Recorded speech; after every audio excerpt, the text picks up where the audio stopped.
All right, so I'm going to do my best to speak over the AC units that we're working right next to here, but I wanted to demonstrate to you how we can bring Honey back down in the midst of a strange dog. For my purposes here, I'm using our dummy dog, the Husky, which you can see a little bit away from the camera. I'd say he's about 30 feet away from the camera, 25 feet away from where Honey is currently standing right now on her mat. So I'm going to reward her for hanging out on her mat right now because she could be trying to charge towards our Husky friend. But instead, she is remaining still.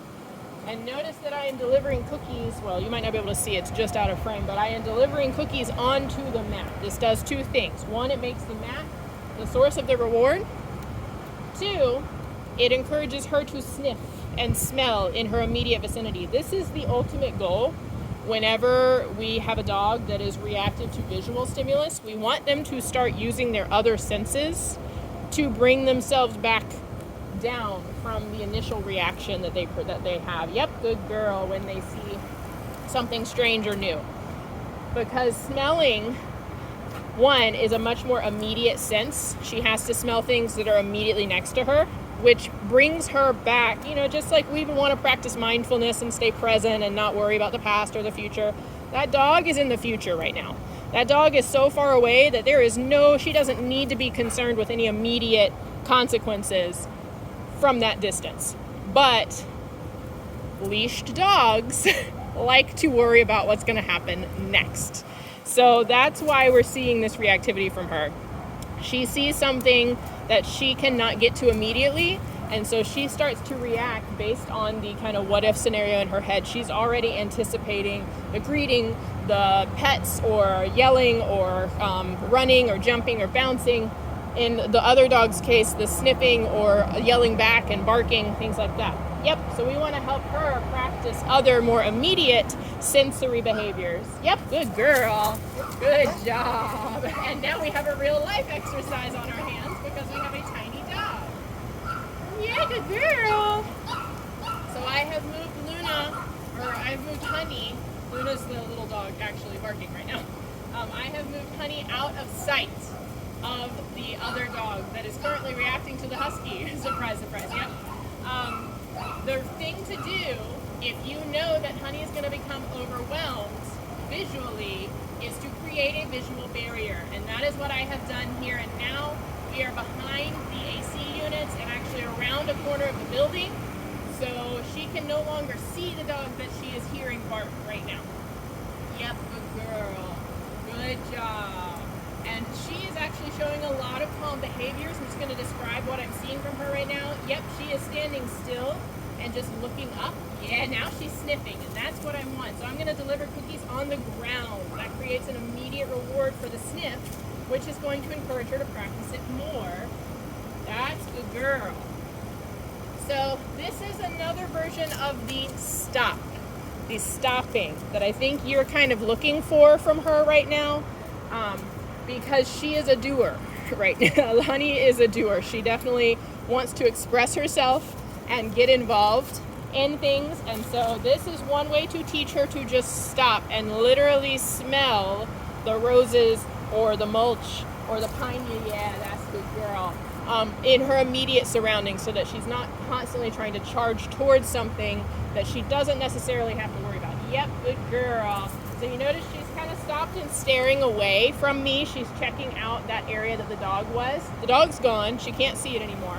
I'm going to just mark for that quiet attention because she's allowed to look, right? We want her to be able to look around herself.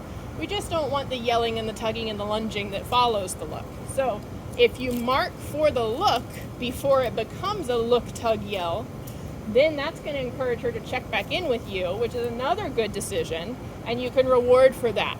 And the most important thing to do after she has checked back in with you and you've rewarded for her checking back in is to retreat, okay?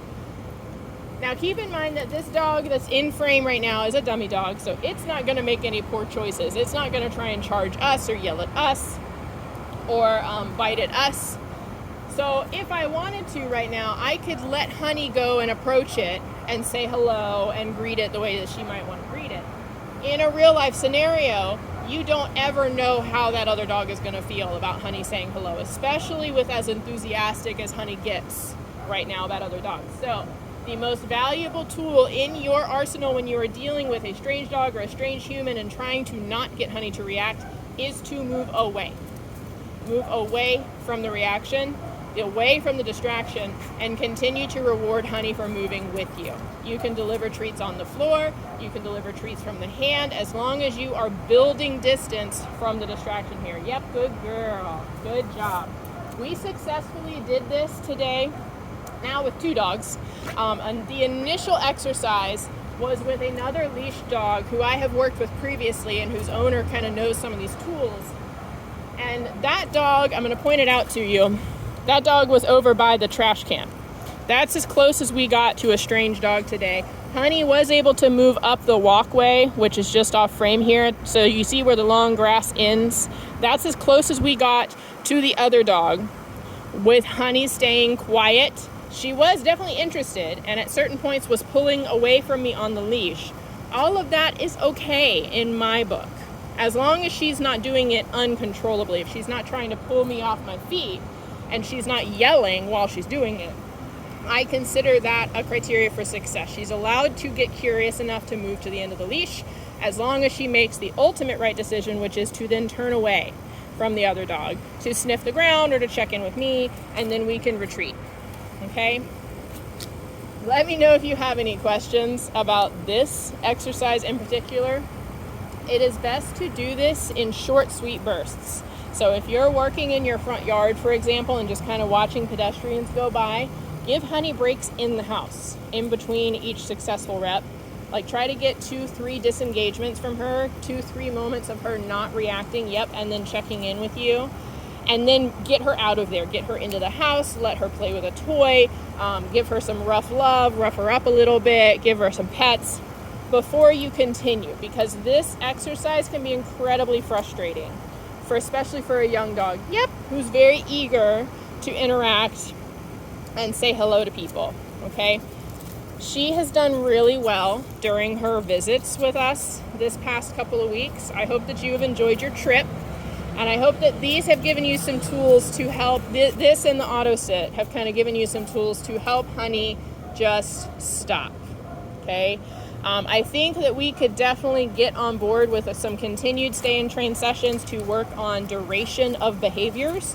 So helping her learn to get into a position and then stay in a position while other things are happening around her. That's something that I noticed was very challenging for her during this visit. And of course, we can always continue to make progress on this specific behavior, which is the reactivity issue, so that she learns that she's allowed to look, she's allowed to be curious, she just doesn't need to be so concerned and reactive about something that is not even in her wheelhouse, something she doesn't even have to worry about yet because it's so far away. Okay? You did a good job, Miss Honey Nunny. Yes, you did. Very proud of you.